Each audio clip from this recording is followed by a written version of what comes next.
నమస్కారం. ఇటీవలే ఒక ఆసక్తికరమైన విషయం బయటకు వచ్చింది.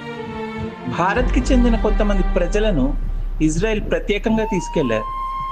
మొదట చూస్తే ఇది సాధారణంగా అనిపించవచ్చు. కానీ దీని వెనక చాలా పెద్ద కథే ఉంది. అసలు ఏమైంది? మణిపూర్‌కి చెందిన కొంతమంది ప్రజలను విమానంలో ఇజ్రాయెల్‌కి తరలించారు. ఇది సాధారణ ప్రయాణం కాదు. ఇది ముందే ప్లాన్ చేసిన చర్య. అసలు ఈ ప్రజలెవరు? వీరిని బేమానుష్ అనే ఒక ప్రత్యేక కమ్యూనిటీ. వీరు తమ మూలాలు ఇజ్రాయెల్లో ఉన్నాయని నమ్ముతారు. అందుకే చాలా కాలంగా అక్కడికి వెళ్ళాలని ఆశిస్తున్నారు. మరి ఇజ్రాయెల్ ఎందుకు తీసుకెళ్తుంది? ఇజ్రాయెల్లో లా ఆఫ్ రిటర్న్ అన్న ఒక చట్టం ఉంది. దాని ప్రకారం ప్రపంచంలో ఎక్కడున్నా యూదులు అయినా ఇజ్రాయెల్కి వెళ్ళి అక్కడ నివసించవచ్చు. అందుకే ఈ కమ్యూనిటీని కూడా అక్కడికి తీసుకెళ్తున్నారు. కానీ ఇది అంత సింపుల్ కాదు. ఇది కేవలం మానవతా సహాయం మాత్రమే కాదు. దీని వెనక ఒక స్ట్రాటజీ ఉంది.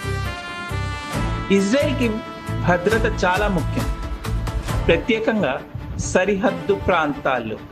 అందుకే నమ్మకమైన ప్రజలను అక్కడ స్థిరపరచడం, జనాభా సమతుల్యత మార్చడం, ఇదే వాళ్ళ పెద్ద ప్లాన్లో భాగం. దీంట్లో ఎకానమిక్ కోణం కూడా ఉంది. ఇజ్రాయెల్కి పనిచేసే ప్రజలు కూడా అవసరమే, ప్రత్యేకంగా నమ్మకమైన వర్క్ ఫోర్స్.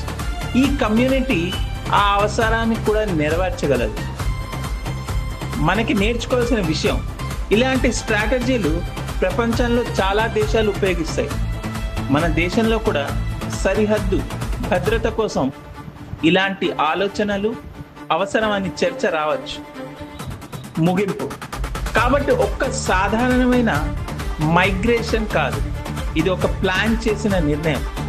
భద్రత, జనాభా, భవిష్యత్తు రాజకీయం, ఈ మూడు కలిసిన కథే ఇది. ధన్యవాదాలు.